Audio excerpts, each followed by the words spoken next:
video is on section 3.5, limits at infinity.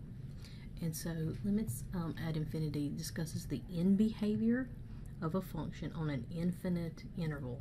So either the intervals of x are increasing forever or they're decreasing forever. So you'd see it written as the limit as x approaches negative infinity rather than approaching just a specific number. It continues on in the negative direction forever. All right, of your function equals the limit. Then we have the limit as x approaches positive infinity. So my x values are increasing forever in the positive direction of some function equals the limit. All right, and the line, all right, when you find L, that is going to be a horizontal asymptote. All right, and we'll talk more about those later. All right, to find limits at infinity, you're going to look at what your function is. So when you simplify the function, as you approach positive infinity, if you get a constant over x or whatever variable raised to a power, the limit is 0. So there's a constant on top, remember that's just a number, and then x raised to some power, then automatically the answer is 0. If you simplify your function, or if your function is a constant times a variable raised to a power, the answer is positive infinity. If you're approaching positive infinity, if you're approaching negative infinity, then the answer is negative infinity. If the limit as you approach infinity is a constant, then the answer is simply that constant. So you only have 4 choices: 0, positive or negative infinity, and then a constant, some number. Okay, so let's take a look at a couple of examples here. All right, so we want to find the limit at infinity. All right, to do that, we find the term with the largest degree. Now remember, degree is the exponent. Okay, so the largest degree in the numerator, and then we're going to divide it by the term with the largest degree in the denominator. All right, so we're approaching positive infinity. So when I look at the numerator, the term with the largest degree is 4x to the 5th. All right, because this 5 exponent is bigger than this exponent of 1. All right, then in the bottom, the one with the largest degree is x squared. All right, then if I simplify that, that will simplify to 4 over x cubed. Remember, like bases, you subtract the exponent, so 5 minus 2 leaves 3. All right, and so if I look in my list up here in my oval for limits at infinity, this is a constant times a variable raised to a power as we approach positive infinity. Constant times my variable raised to a power approaching positive infinity. The answer is infinity.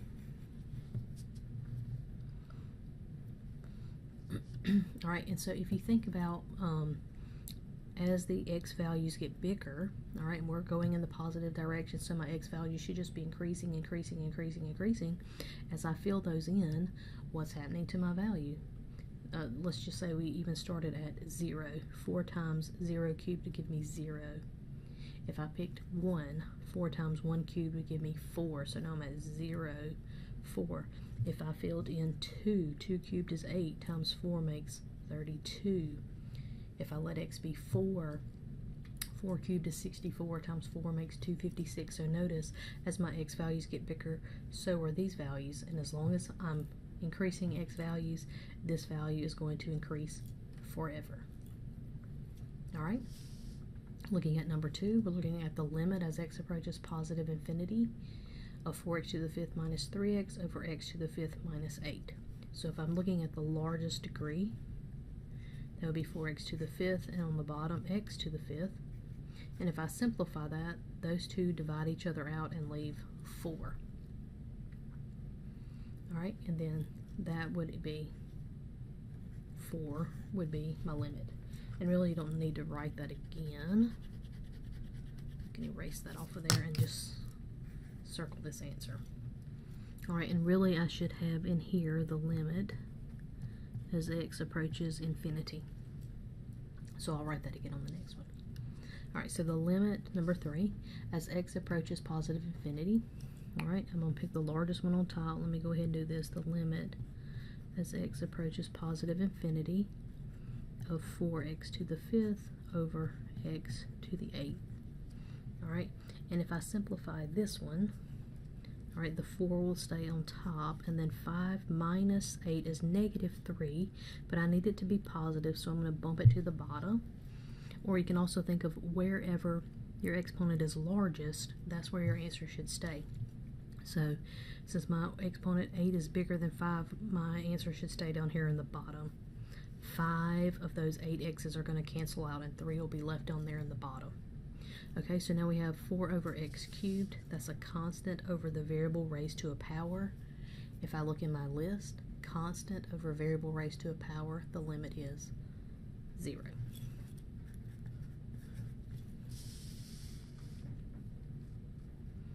All right, for these, still you're just looking at the degree. So this is going to be the limit as x approaches infinity of 2x over 3x squared. All right, and then if we simplify that, square root of 3x squared. All right, then if we simplify that, let me get this in here. All right, to simplify that, the becomes 2x over the square root of x squared is x, and leaves 3 under. Then if I simplify it, the x's are going to divide out and leave me 2 over the square root of 3, which is just a constant, so that remains my answer. All right, lastly, we have the limit as x approaches infinity of 3x to the 5th. There's no denominator to simplify with. So remember, if we come up here, this matches this rule, constant times the variable raised to a power, and the answer would just be positive infinity. And then the one on the bottom, same function, but this time we're approaching negative infinity, so constant times the variable raised to a power would be negative infinity. All right, let's look at some additional examples. All right, so we'll have the limit as x approaches infinity, the largest power on top, 4x to the 5th, largest power on bottom, x cubed. If I simplify, 5 minus 3 leaves me x squared, and then I have the 4. So this is a constant times the variable raised to a power would put me at positive infinity.